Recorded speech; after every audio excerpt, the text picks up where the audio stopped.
Assalamualaikum warahmatullahi wabarakatuh. Selamat pagi, salam sejahtera bagi kita semua. Selamat bertemu kembali anak-anakku sekalian yang paling Ibu sayangi dan banggakan. Kita sekarang kembali akan mengikuti pelajaran perkuliahan metodologi penelitian. Ini ada sisa 3 materi lagi sebenarnya ya. Nah, kali ini yang akan Ibu sajikan itu adalah tentang penulisan artikel dan pembuatan abstrak ya.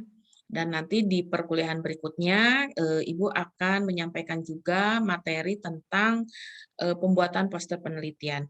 Jadi untuk akhir perkuliahan itu biasanya mahasiswa ya memiliki KTI kan ya, menghasilkan karya ilmiah melalui suatu penelitian.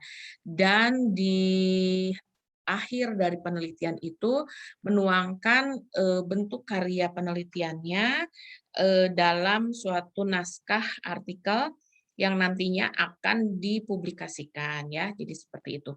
Oke, kita mulai saja perkuliahan kita pada pagi hari ini ya.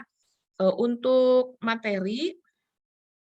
materinya nanti akan disampaikan sebagai berikut ya. Jadi Ibu mohon izin share screen dulu. Sekarang kita akan membahas tentang penulisan artikel ya. Jadi di dalamnya nanti tentang abstrak juga akan kita sampaikan. Oke, saya mengambil salah satu contoh jurnal yang apa namanya? Yang terbit ya, yang kita miliki itu JKBTH salah satu di antaranya itu ya. Saya ngambil salah satu contoh aja sebelum ke template contoh artikel ilmiah ya. Oke, kita lihat contoh artikel ilmiahnya. Nah ini. Oke, gimana? Apakah sudah nampak di layar Anda?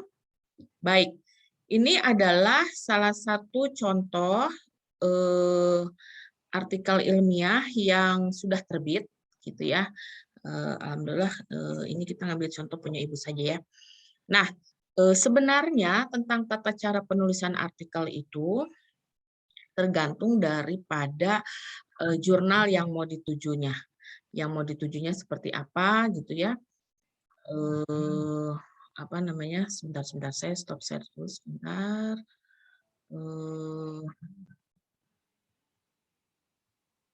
Oke, kita lanjutkan lagi.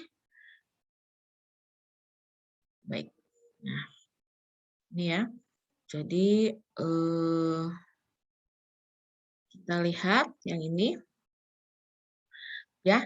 Jadi di jurnal itu template-nya tergantung dari kemana artikel yang akan kita buat akan diterbitkan oleh suatu jurnal ya. Namun demikian, sebagai contoh, pastinya dalam suatu jurnal itu ada judulnya, ya, kemudian ada abstrak, ya, kemudian ada bagian pendahuluannya atau background-nya, apa yang harus disajikan di pendahuluan, kemudian setelah pendahuluan itu nanti ada tentang material and methods-nya, jadi cara kerjanya seperti apa, prinsip pengerjaannya seperti apa, yang semuanya dijabarkan secara singkat di dalam prinsip of research-nya. Principle of research itu uraian singkat apa yang dikerjakan gitu ya, dari tahap pra-analitik, analitik, dan pasca analitik.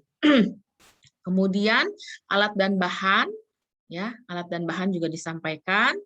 Lalu prosedur. Jadi prosedur ini untuk di naskah akademik atau jurnal, artikel gitu ya, biasanya prosedur ini tidak harus terlalu detail disampaikan, seperti misalkan pembuatan reaksi atau misalkan apa namanya alat-alat yang rutin digunakan di laboratorium seperti alat gelas labu ukur, gelas kimia atau pipet. Nah itu biasanya relatif tidak harus dituliskan, tapi alat itu yang memang betul-betul digunakan pada saat pemeriksaan gitu ya. Contoh misalnya kalau kita mengukur suatu kadar zat menggunakan spektrum, maka spektrumnya yang kita tuliskan gitu. Nah, kemudian untuk prosedur secara detailnya pun tidak perlu disampaikan, hanya sekilas saja, terutama untuk pembuatan preaksi tidak harus disampaikan. Lalu dituliskan tahap-tahap apa saja yang akan kita kerjakan. Nah, pada bagian ini tentunya ini pun kita sampaikan apa saja sih yang akan kita tulis di dalam suatu naskah jurnal ya. Jadi ini mohon diperhatikan karena nanti kalian tingkat 3 di akhir KTI itu harus membuat jurnal ya. Jadi walaupun ini belum kealaman tapi pasti akan dilakukan. Oleh sebab itu mohon diperhatikan baik-baik sistematika penulisan jurnal mengacu kepada pedoman penulisan KTI yang di kampus kita ya, di Stikes BTH itu kan ada pedoman tugas akhir, Anda ikuti saja di situ ya untuk template-nya dan lain sebagainya. Nah, lalu di bagian setelah prosedur itu ada hasil dan pembahasan. Nah, pada hasil dan pembahasan ini tentunya sebenarnya kan Anda sudah buat ya di bab 3 di bab 4 ya hasil dan pembahasan. Namun di jurnal di sini juga Anda tuangkan bagian mana yang krusial yang ada di dalam KTI Anda yang perlu disampaikan dan didiskusikan. Gitu ya. Nah, kemudian setelah itu masuk ke dalam pembahasannya ya. Jadi biasanya di dalam suatu artikel itu hasil dan pembahasan itu dalam suatu bab. Artinya kita membahas terhadap hasil yang telah kita lakukan. Jadi biasanya diawali dulu dengan hasil yang berupa grafik, gambar, diagram dan sebagainya. Lalu kita bahas secara langsung apa yang kira-kira terjadi pada proses di atas ditunjang dengan literatur gitu ya. Nah, literatur ini tentunya untuk menunjang hasil. Jadi pada bab 4 itu isinya bukan seperti bab 2, bukan. Tetapi hasil yang kita dapatkan itu bagaimana ditunjang terhadap literasi yang ada.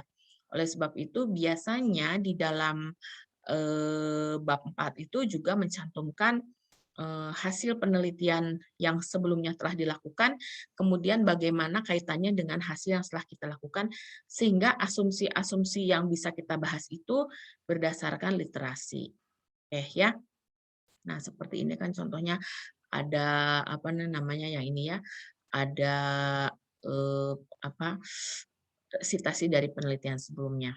Nah, kemudian setelah itu, setelah semuanya dibahas, maka biasanya diakhiri dengan kesimpulan.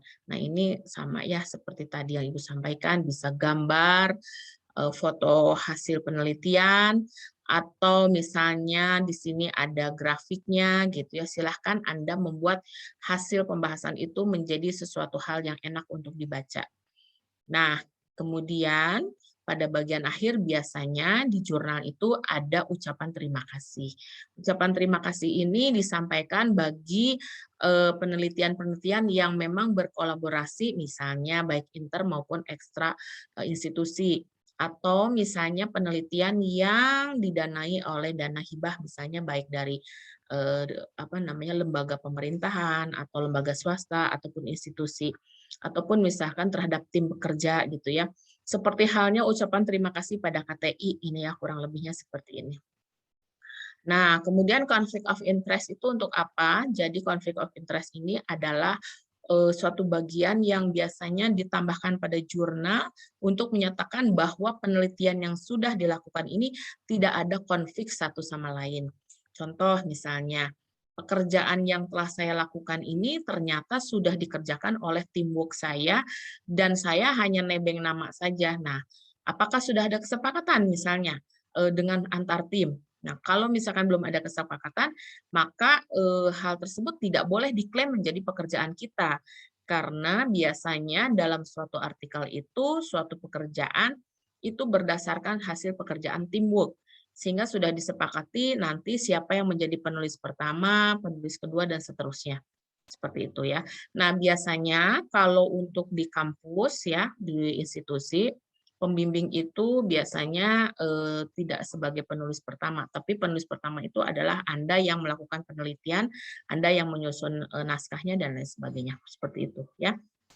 Nah, untuk daftar pustakanya, referensinya, ini template-nya juga mengikuti dari jurnal yang mau kita submit, begitu ya, yang mau kita kirimkan naskahnya.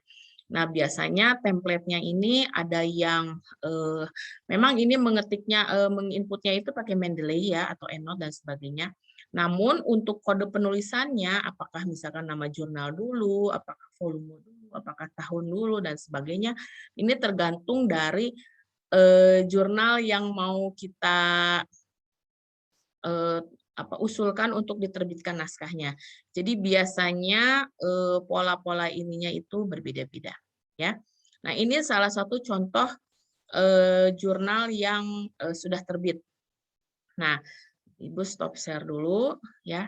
Nah, sekarang kita melihat di template yang kita punya ya. Nah,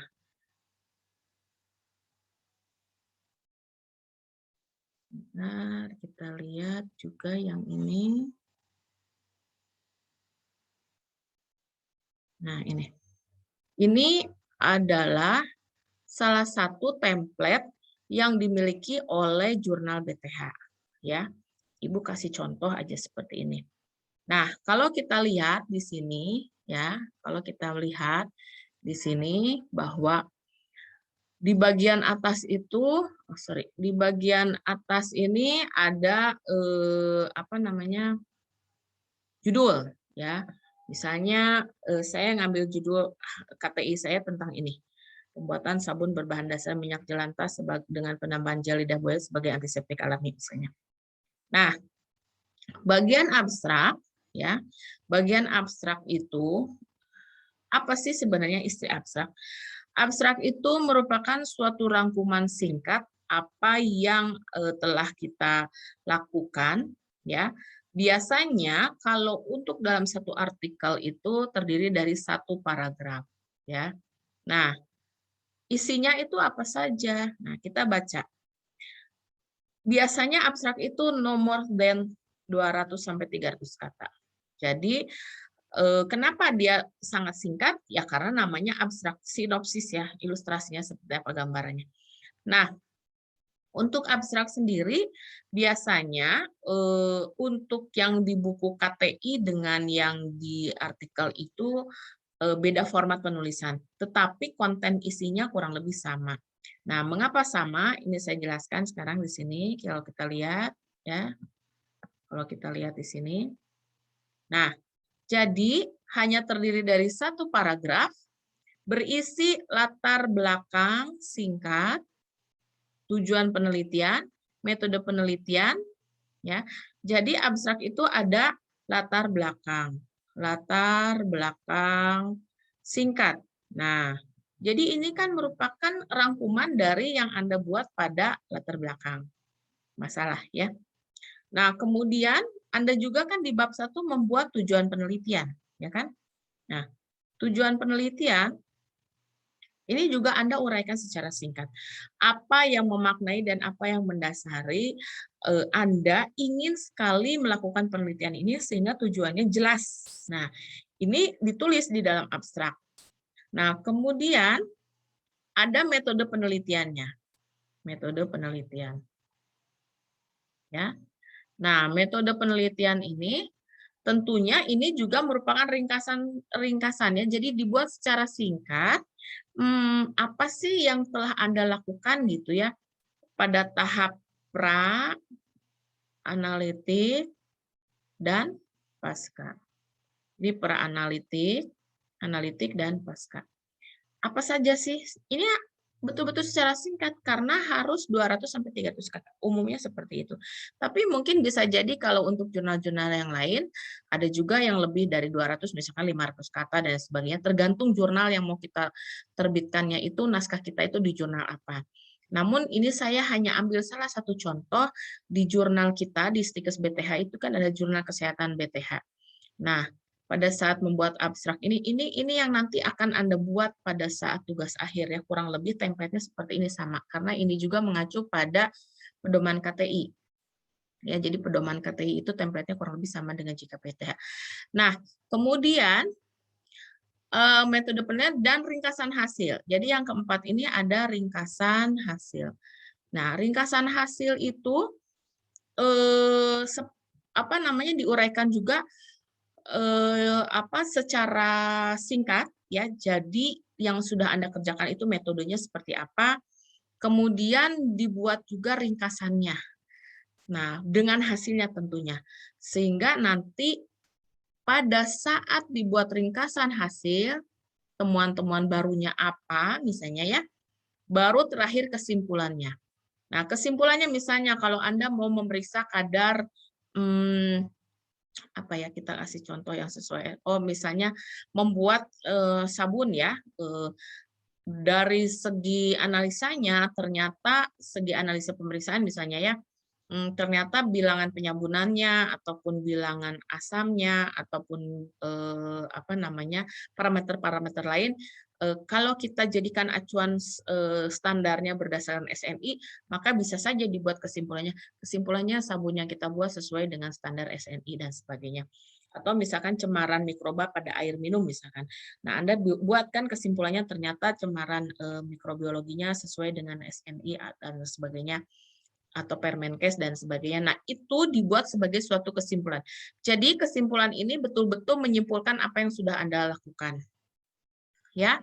Nah, kemudian sesingkat itukah abstrak? Betul. Jadi kurang lebihnya kalau kita mau membaca keseluruhan artikel sebelum kita baca secara lengkap, maka biasanya kita membaca dulu di bagian abstraknya. Gitu ya. Nah, di bagian abstraknya. Kemudian pada saat kita membaca artikel, membuka artikel, biasanya kalau Ibu suka bacanya abstrak dulu dan kesimpulan dulu. Oh iya, jadi si peneliti ini akan membuat abstrak tentang telah melakukan penelitian, kita bisa melihatnya di abstrak, dan hasil penelitiannya seperti apa, kita melihatnya di kesimpulannya. Seperti itu. Ya. Sesingkat itu untuk abstrak. Nah, oleh sebab itu memang bagian yang paling utama yang akan kita sorot di abstrak itu yang menjadi hal yang perlu kita pikirkan dan perhatikan baik-baik. Nah, biasanya sekarang pertanyaannya begini, kalau untuk KTI, Bu, kalau untuk KTI abstrak itu seperti apa sih ya? Nah, ini kan saya share screen dulu ya. Ini stop screen dulu. Kita sekarang mau ngelihat yang KTI ya. Nah, di KTI ini juga kan sebenarnya sama ya. Nanti Anda kan buat juga di tugas akhir. Nah, ini kita lihat dulu.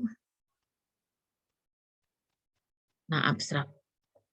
Jadi, pada KTI juga sama. Abstrak itu merupakan ringkasan. Ya.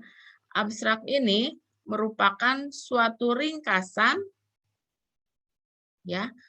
Tugas akhir yang memuat permasalahan, latar belakangnya apa, tujuannya apa, metode penelitiannya apa, hasil dan kesimpulan. Nah, biasanya untuk pedoman KTI untuk prodi TLM itu sama ya, satu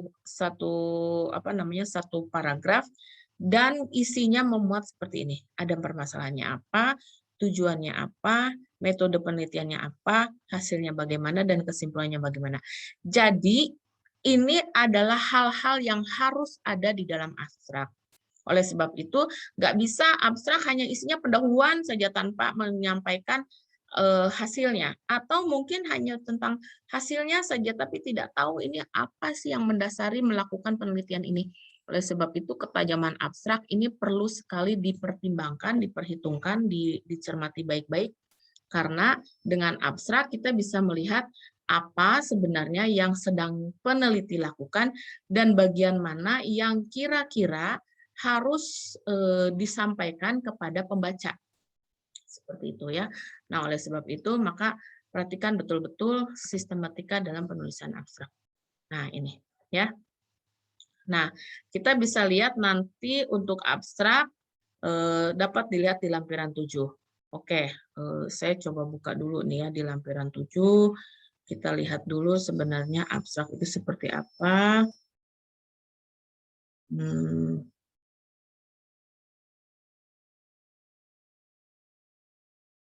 Nah ini abstraknya. Jadi ini kan kurang lebih tadi hampir sama seperti naskah artikel ilmiah ya. Di dalam suatu abstrak itu ya, dalam suatu abstrak. Nah, itu ada nama penulis. Jadi nama penulis itu adalah nama penelitinya. Kemudian pembimbing ya disertakan. Nah, ini ada aturan-aturan penulisannya. Nah, apa saja sih yang harus ada di dalam abstrak? Nah, ini. Jadi Anda tinggal ikuti saja konteksnya seperti yang ada di dalam template ini. Nah, untuk itu maka buatlah suatu sinopsis yang mau Anda lakukan, yang nanti akan Anda lakukan, Anda teliti, diingatkan saja ya. Jadi dari latar belakang, kemudian ada tujuannya, lalu ada metodenya, lalu ada hasil, dan ada kesimpulan. Nah, ini saja yang perlu diperhatikan. Jadi, kalau Anda sudah paham bagaimana cara membuat abstrak, Ibu rasa tidak akan mengalami kesulitan. Ya, jadi demikian untuk materi yang akan disampaikan di abstrak. Jadi, saya kira kalau abstrak ini sebenarnya satu bagian yang harus mencakup apa yang sudah kita teliti.